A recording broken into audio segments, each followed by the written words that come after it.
First of all, she's always been talented. That did not surprise me, but I thought she did an amazing job, truly. Obviously, we all think that. She's truly an actress. She's going to hit it. I think Priscilla Presley thought she was walking into just another routine interview about her late husband's enduring legacy. She had no idea she was about to experience the most humiliating moment of her public life, courtesy of her own granddaughter. It was supposed to be a celebration. Riley Keough, Elvis's granddaughter and rising Hollywood star, was appearing alongside Priscilla on a major talk show to discuss the new Elvis biopic and the family's continued involvement in preserving the king's memory. The producers had pitched it as a heartwarming family reunion, 3 generations of Presley women coming together to honor Elvis's impact on music and culture. But Riley had other plans. The first 20 minutes went exactly as expected. Priscilla, ever the gracious widow, shared familiar anecdotes about Elvis's generosity and his love for his fans. Riley nodded politely, playing the dutiful granddaughter role she'd perfected over the years. The host was eating it up, clearly thinking this would be another softball celebrity interview filled with touching memories and promotional material. Then everything changed. The host, sensing the interview was winding down, asked what seemed like an innocent closing question. "Riley, what do you think your grandfather would say about how his legacy is being handled today?" The silence that followed lasted only 3 seconds, but it felt like an eternity. Riley's entire demeanor shifted. Her polite smile vanished, replaced by something cold and determined. She turned slightly in her chair, making direct eye contact with Priscilla for the first time during the entire interview. "I think he'd be disgusted by the way certain people have turned his memory into a personal ATM machine." The words hit the studio like a physical blow. The host's mouth actually fell open. You could hear the camera operators shifting uncomfortably behind their equipment. But it was Priscilla's reaction that told the real story. Her face went completely white, then flushed bright red. Her hands, which had been resting calmly in her lap, suddenly gripped the arms of her chair so tightly her knuckles went white. Riley wasn't finished. "My grandfather was about authenticity, about real emotion, about connecting with people who understood struggle and pain. He wasn't about manufactured experiences and overpriced tourist attractions designed to squeeze every last dollar out of his fans." The camera caught Priscilla's face in that moment, and it was devastating. This wasn't just shock or surprise. This was the look of someone who had been completely blindsided by the person she trusted most. Her mouth opened and closed several times, but no words came out. The confident, composed woman who had handled decades of media interviews was suddenly speechless. But Riley kept going, her voice getting stronger with each word. "He loved his fans because they were real people with real problems, not because they could afford $100 admission tickets to walk through his house. And he definitely wouldn't have approved of family members fighting over money while his daughter was struggling with addiction and depression." That last line was the killing blow. The mention of Lisa Marie's struggles, delivered with surgical precision on live television, broke something in Priscilla that viewers could actually see happening in real time. Her composure didn't just crack, it completely shattered. The host, clearly realizing this had gone way beyond anything they'd prepared for, tried to jump in with a commercial break. But Riley held up her hand and kept talking. "I'm not trying to hurt anyone here, but I'm tired of pretending that everything's been handled perfectly. My mother died feeling like she couldn't trust the people who were supposed to protect her father's legacy. She died feeling like his memory had been turned into something he never would have wanted." Priscilla finally found her voice, but it came out as barely a whisper. "Riley, how can you say these things? How can you do this here, now, like this?" The pain in those words was unmistakable. This wasn't just about business or money or even Elvis's legacy. This was about family, about trust, about the devastating realization that the granddaughter she'd helped raise, the girl she'd watched grow up, had been planning this public execution for who knows how long. Riley's response was even more brutal because of how calm she sounded. Because this is the only way anyone listens. Because quiet conversations and family meetings haven't worked. because someone needs to tell the truth about what's really been happening. The interview limped to an awkward conclusion after that, with the host desperately trying to restore some sense of normalcy while both women sat in stony silence. But the damage was done. In less than 5 minutes, Riley Keough had publicly humiliated the woman who'd been like a second mother to her, destroyed the carefully maintained image of Presley family unity, and set in motion a chain of events that would change everything. What made it even worse was that Priscilla knew, in that moment, that this wasn't spontaneous. This wasn't Riley losing her temper or speaking without thinking. This was planned, calculated, and executed with devastating precision. And the worst part? Priscilla had walked right into it, completely unprepared for the betrayal that was coming from someone she loved and trusted completely. To understand why Riley unleashed that devastating attack on live television, you have to understand the war that's been raging behind closed doors in the Presley family for years. And it all comes down to one thing: money. Massive amounts of money. Vernon knew that if a mausoleum was to be built, it would have to be fairly grand considering the status of Elvis Presley, Nancy wrote.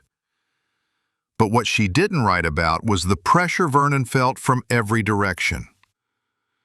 Graceland's staff members were whispering that Elvis deserved better. Family members were arguing about what constituted honoring Elvis's memory.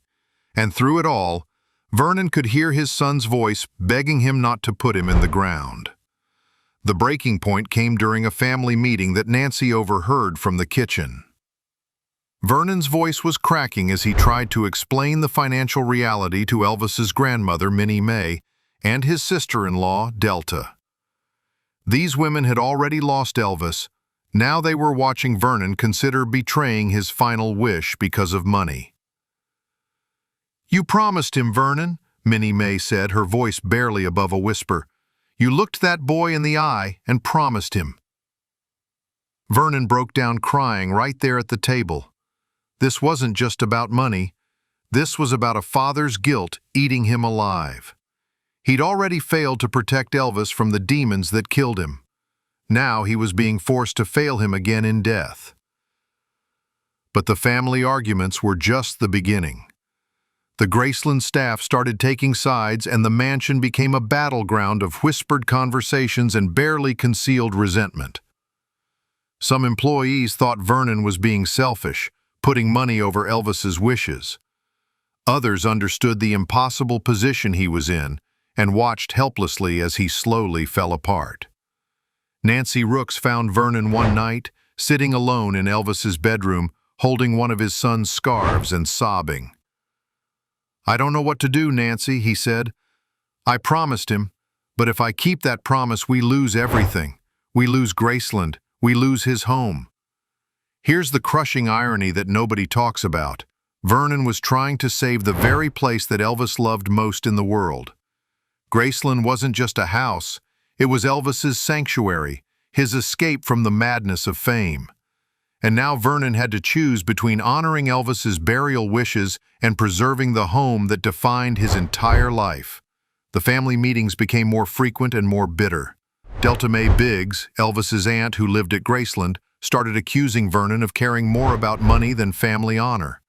Minnie May, Elvis's beloved grandmother, would sit quietly in her chair, tears streaming down her face as she listened to them argue over her grandson's remains. Vernon felt like he was being torn apart from the inside. Every night he'd walk down to the spot near the swimming pool where he planned to build the meditation garden, and he'd talk to Elvis like his son was still there.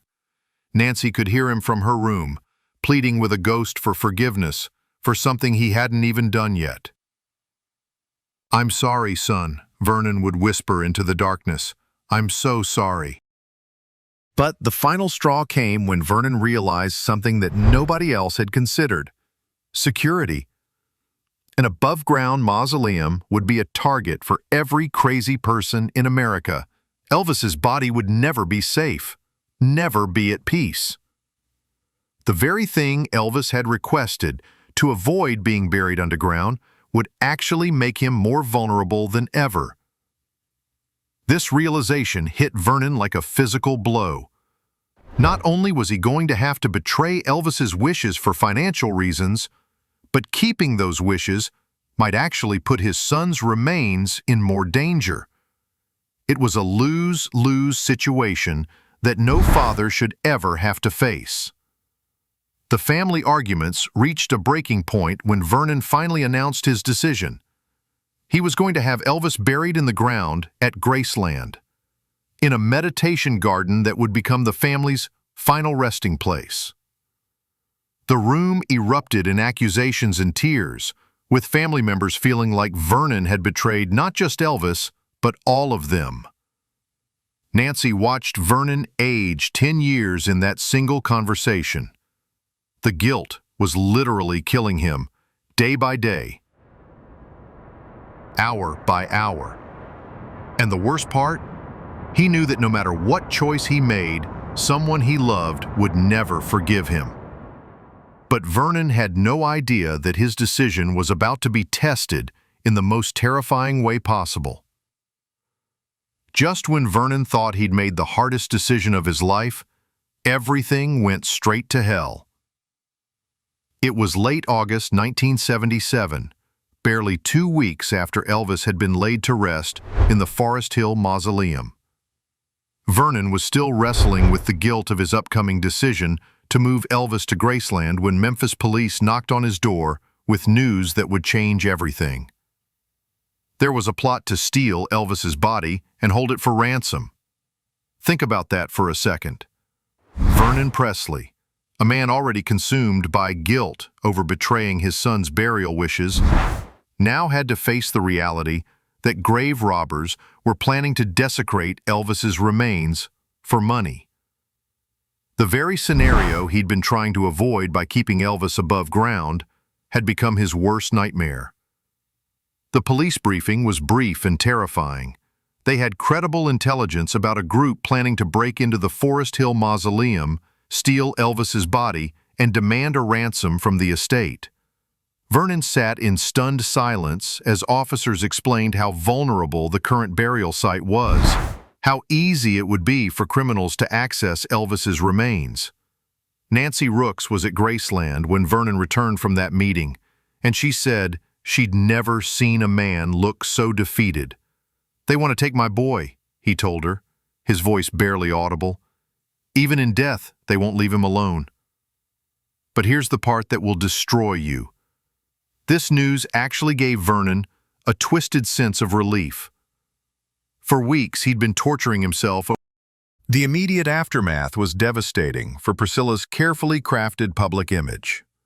For decades, she'd been America's beloved widow, the gracious keeper of Elvis's flame. She'd built her entire identity around being the woman who preserved and protected the king's legacy. In 5 minutes, Riley had destroyed that image completely. The social media explosion was unlike anything the Presley family had ever experienced. Twitter was flooded with clips of Priscilla's shocked face, turned into memes and reaction GIFs. TikTok users were analyzing every second of the exchange, breaking down body language and facial expressions. The comments were brutal. People were calling Priscilla a gold digger, a manipulator, someone who'd been profiting off Elvis's death for over 40 years. But it wasn't just random internet users piling on.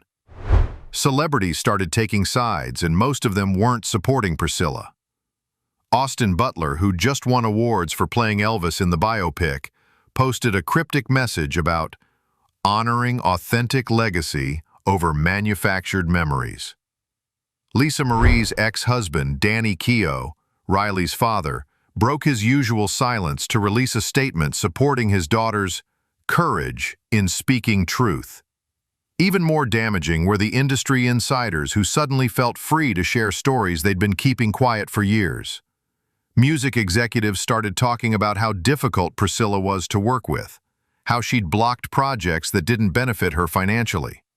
Tour operators whispered about her demands for higher percentages and her interference in Graceland operations. The most painful betrayal came from within her own circle. Friends and associates who'd been loyal to Priscilla for decades started distancing themselves. Her own publicist released a statement saying they were re-evaluating the relationship. Board members at Elvis Presley Enterprises began making noises about needing fresh leadership for the organization. What made it worse was that Priscilla's attempts to control the narrative completely backfired. Her first response was a carefully worded statement about being disappointed by Riley's hurtful comments and wanting to handle family matters privately. But the internet wasn't having it. People saw right through the PR speak and called her out for trying to play the victim. Then came the legal threats. Priscilla's lawyers sent cease and desist letters to media outlets, demanding they stop airing clips of the interview. They claimed Riley's statements were defamatory and threatened lawsuits against anyone who continued spreading false narratives. This only made things worse. Now she looked like someone trying to silence her own granddaughter and suppress the truth. The family fractures became public immediately. Riley's brother Benjamin, who'd always stayed out of family drama, posted a simple message on Instagram. Truth hurts, but silence kills. Lisa Marie's twin daughters, who were only teenagers, were reportedly devastated by the public family war but privately supported their half-sister Riley. Even Elvis's surviving relatives took sides.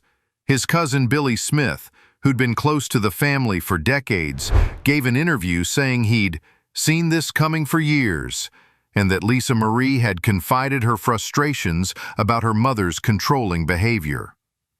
The financial impact was immediate and brutal. Graceland's stock price dropped. Merchandise sales plummeted. Several licensing deals were put on hold, while companies waited to see how the family drama would play out. The Presley brand, which had been worth hundreds of millions, was suddenly toxic.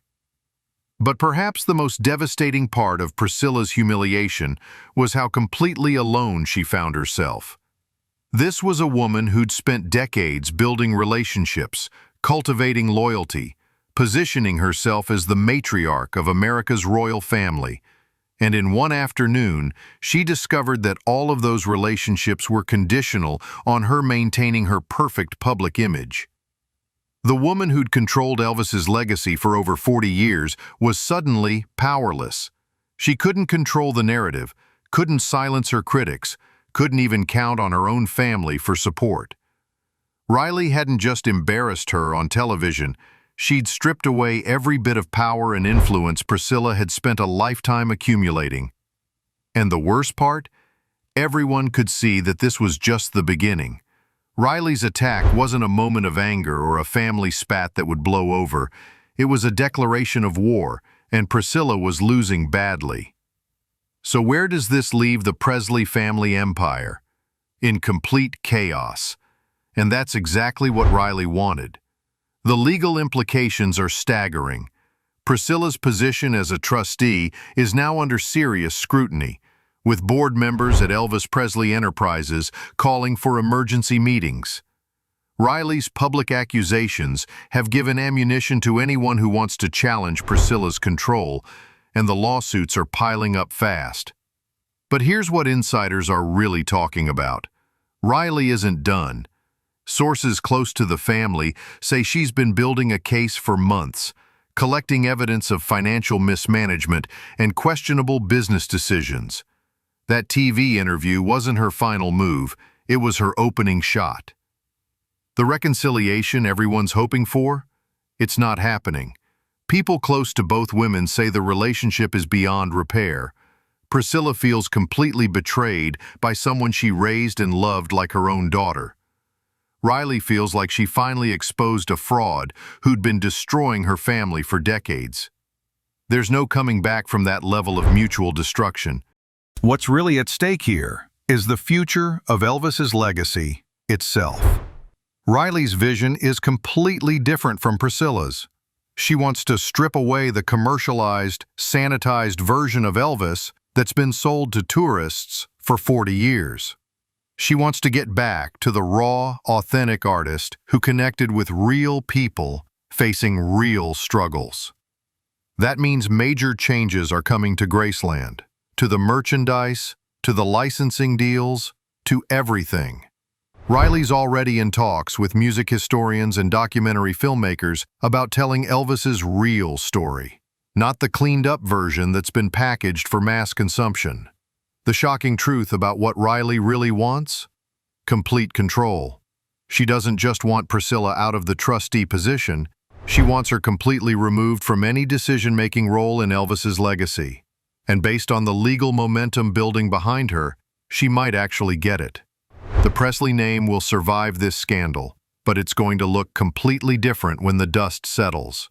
We're watching the end of the Priscilla era and the beginning of something entirely new. Riley isn't just fighting for money or control, she's fighting for her grandfather's soul. And after what we witnessed on that television stage, it's clear she's willing to destroy anyone who gets in her way, even family. The question isn't whether the Presley dynasty will survive this war. The question is who's going to be left standing when it's over. Right now, smart money's on Riley. What do you think? Was Riley right to expose Priscilla publicly? Or should family drama stay behind closed doors? Do you believe Riley's fighting for Elvis's authentic legacy? Or is this just another money grab? Drop your thoughts in the comments below, and if you want more shocking celebrity family secrets and behind-the-scenes drama, hit that subscribe button and ring the notification bell so you never miss our latest videos.